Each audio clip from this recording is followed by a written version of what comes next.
నాగమల్లేశ్వరి గారు, అసలు ఈ ప్రభుత్వం తప్పుల మీద తప్పులు చేస్తోందా?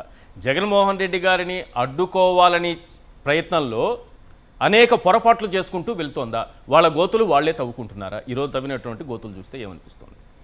సార్, మీకు ప్యానెల్లో ఉన్న పెద్దలకి నా నమస్కారం సార్.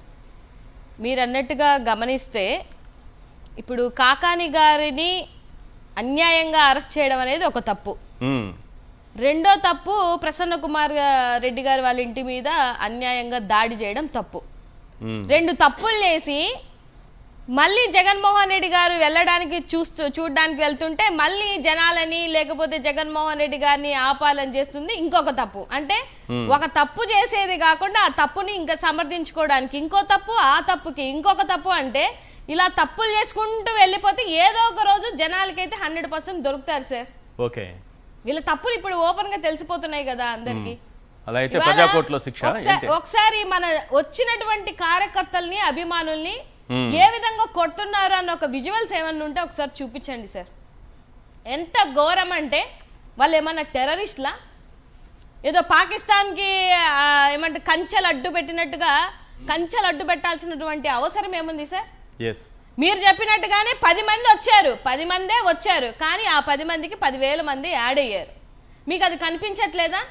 ఇన్నిసార్లు జగన్మోహన్ రెడ్డి గారి యాత్రల్ని ఆపడానికి మీరు ట్రై చేస్తున్నారు అని అంటే మీ పిచ్చితనమో లేకపోతే మీ అమాయకత్వమో, ఒకసారి కాకపోతే ఒకసారైనా ఎక్స్పీరియన్స్ అవుతున్నారు కదా. ఆయన ఆపడం మీ తరం కాదన్న విషయం మీకు అర్థమవుతుంది కదా. జనాలని ఆయన మీద ఉన్నటువంటి అభిమానాన్ని ఆపడం మీ తరం కాదని మీకు ఆ మాత్రం క్లారిటీ రాలేదా? ఏ రోజైనా సరే ప్రజల పక్షాన కానీ లేకపోతే ప్రజలకు వచ్చినటువంటి సమస్యలకు కానీ వీళ్ళు ప్రెస్ మీట్లు పెడతారంటే వీళ్ళు ప్రెస్ మీట్లు పెట్టరు సార్. ఇవాళ వచ్చి ఇది జగన్మోహన్ రెడ్డి గారు ఇప్పుడు ఆయనకి సంబంధించినటువంటి నాయకులనో లేకపోతే అన్యాయంగా మీరు అరెస్ట్ చేశారనో లేకపోతే అన్యాయంగా వాళ్ళ ఇంటి మీద దాడులు చేశారనో చెప్పేసి వెళ్ళారు. దాంట్లో తప్పే ఉంది సార్? మీరు చేయరు, మీకు చేత కాదు, రైతుల కోసం పోరాడరు, లేకపోతే గిట్టుబాటు ధర కోసం పోరాడరు, ఏ మిరప రైతు దగ్గరికి వెళ్ళింది లేదు, పెట్టింది లేదు. మీరు అన్యాయంగా అరెస్ట్ చేసుకుంటూ వెళ్ళిపోతుంటే ఇవాళ ప్రతిపక్షంలో ఉండి ప్రజల పక్షాన పోరాడుతున్నటువంటి ఏకైక పార్టీ కానీ ఏకైక నాయకుడు కానీ మన జగన్మోహన్ రెడ్డి గారే కదా సార్. మిర్చి రైతులు, పొగాకు రైతులు, మీరు చెప్తున్నట్టుగా మామిడి రైతులు, లేకపోతే పత్తి రైతులు వీళ్ళ దగ్గరికి వెళ్తేనే వెళ్ళినట్ట, సింగపూర్ వెళ్తే వెళ్ళినట్టు కాదా? సింగపూర్ ఎందుకు వెళ్తున్నారు? ఒక్కటి నాకు డౌట్ ఏంటంటే సార్, మన జగన్ గారు లండన్కి వెళ్ళినా లేకపోతే లండన్లో నుంచి ఎయిర్పోర్ట్లో దిగినా లేకపోతే అక్కడి నుంచి ఏ కార్లో వెళ్ళినా అక్కడి నుంచి ఎవరు గెలిచినా కూడా అన్ని ఛానల్లో వస్తాయి. చంద్రబాబు నాయుడు గారు నా చిన్నప్పటి నుంచి ఇప్పటి వరకు ఎన్నిసార్లు సింగపూర్ వెళ్ళారో, అసలు ఆయన ఎందుకు వెళ్తున్నారో, మరి ఏం డబ్బులు తీసుకెళ్ళి అక్కడ పెడుతున్నారో లేకపోతే ఏ స్విస్లో ఎంత డబ్బులు ఉన్నాయో మరి ఏంటో మరి నాకు ఇప్పటి వరకు తెలీదు. ఇన్నిసార్లు ఆయన వెళ్ళిన ప్రతిసారి నేను అమరావతిని సింగపూర్ తోనే డెవలప్మెంట్ చేస్తాను అని అంటే నా చిన్నప్పటి నుంచి ఇప్పుడు నాకు ఎన్ని 30 సంవత్సరాలు వచ్చాయి, ఏ రోజు ఆయన చేసింది ఏమి నాకు కనిపించలేదు. ఎప్పుడైనా సరే సింగపూర్ కంపెనీ ఏదైనా సరే ఏపీలో పెట్టుబడి పెట్టినట్టు మీ దృష్టికి ఎప్పుడైనా వచ్చిందా? ఇప్పుడు ఒక 20 సార్లు వెళ్ళి ఉంటారేమో నాకు తెలిసి. తెలిసి 20, తెలియక ఎన్నిసార్లు అన్నారో 20 కాకపోతే 10 కాకపోతే 5 ఏదైనా అనుకోండి. ఎప్పుడైనా సింగపూర్ నుంచి ₹1 పెట్టుబడి వచ్చిందా? రాలేదు కదా సార్. అసలు వీళ్ళు పెట్టుబడి పెట్టడానికి వెళ్తున్నారా లేకపోతే పెట్టుబడులు తెచ్చుకోవడానికి వెళ్తున్నారా? ఎందుకు మరి అన్నిసార్లు ఎందుకు వెళ్తున్నారు సార్? ఇప్పుడు రాష్ట్రంలో ఇన్ని అన్యాయాలు జరుగుతుంటే, ఇన్ని ఘోరాలు జరుగుతుంటే, రాష్ట్రం చిన్న భిన్నం అయిపోతుంటే అన్ని విధాలుగా ఇవాళ మహిళల్ని కూడా కొట్టాల్సినటువంటి అవసరం ఏమొచ్చింది సార్? మహిళల్ని దేనికి కొట్టాలి సార్? మహిళల మీద జరుగుతున్నటువంటి దాడుల కోసం ప్రెస్ మీట్ పెడుతుందా అంటే మన అదృష్టమో ఏంటో మన హోంమంత్రి అనిత గారు మహిళల కోసం లేకపోతే మహిళల మీద జరిగిన దాడుల కోసం ఆవిడ పెట్టదు ప్రెస్ మీట్.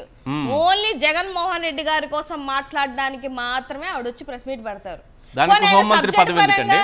అట్లా కాదు కదా, దానికి హోంమంత్రి పదవి ఇస్తారా జగన్మోహన్ రెడ్డి గారిని? దానికే ఇచ్చారు సార్, దానికే ఆవిడకి హోంమంత్రి పదవి ఇస్తే ఆవిడ పదవికి నా పదవికి పెద్ద తేడా ఏం లేదు. నేను అధికార ప్రతినిధిగా నేను ఎలా వచ్చి ప్రెస్ మీట్లు పెడుతున్నానో ఆవిడ కూడా వచ్చి అలా ప్రెస్ మీట్లు పెడుతుంది. హోంమంత్రి పదవి అనేది అత్యున్నతమైనటువంటి పదవే కదా. మొన్న వాళ్ళకి సంబంధించినటువంటి టీడీపీ కార్యకర్తలు 14 మంది మార్చి ఒక అమ్మాయికి కడుపు చేసి 7 నెలలు కడుపు చేసిన అమ్మాయి మొన్న డెలివరీ అయింది. అట్లీస్ట్ ఆవిడ దగ్గరికి ఈవిడ వెళ్ళిందా? ఆ పక్కన ఏదో ఫంక్షన్ ఉంటే వెళ్ళి సన్మానం చేయించుకొని వచ్చినటువంటి పరిస్థితి దగ్గరలోనే అక్కడ ఆవిడని నిలబెట్టారు కూడా, అక్కడ ఉన్న జనాలు కూడా నిలబెట్టారు ఆవిడ కార్ని, వెహికల్ ని. వెళ్ళి మీ వల్ల ఒక బిడ్డ జన్మనిచ్చింది కదా, అట్లీస్ట్ వెళ్ళి భరోసాని ఇచ్చి రావాలి కదా. వాళ్ళ మీద ఇప్పటి వరకు తీసుకున్నటువంటి యాక్షన్లు ఏంటి సార్? దాని మీద ప్రెస్ మీట్ పెట్టమంటే ఆవిడ ప్రెస్ మీట్ పెట్టదు. వచ్చి జగన్మోహన్ రెడ్డి గారి మీద ఎంతమంది జనాలు వచ్చారు, ఎందుకు పెట్టారు అంతమంది పోలీసుల్ని, దేనికి పెట్టారు? నాకు జూపుడు గారు చెప్తే నేను ఆశ్చర్యం, నేను 2000 మంది పెట్టుంటారు అనుకున్నా, 5000 మంది అని అంటున్నారు. 5000 మందిని తీసుకొచ్చారు, కనిపిస్తున్నారు కదా విజువల్స్ లోనే. బెటాలియన్ దించేశారంటున్నారు. ఏం సార్? బెటాలియన్ దించేశారంటున్నారు. అంతమంది సార్ దించారు. మరి జనం లేనప్పుడు అంతమంది ఎందుకు నాకు అర్థం కాదు. నిజంగా ప్రభుత్వంలో ఎక్కడైనా గుంతలు దవ్వుతారా సార్? ఒక నాయకుడు వచ్చినప్పుడు మీరు గుంతలు దవ్వుకోవడానికే మీరు ఉండేది. ఆయన మట్టుగా ఆయన శుభ్రంగా అసలు జగన్మోహన్ రెడ్డి గారి యొక్క ఈ యాత్రని లేకపోతే ఈ పరామర్శల్ని హైలైట్ చేస్తుందే ఈ కూటమి ప్రభుత్వం.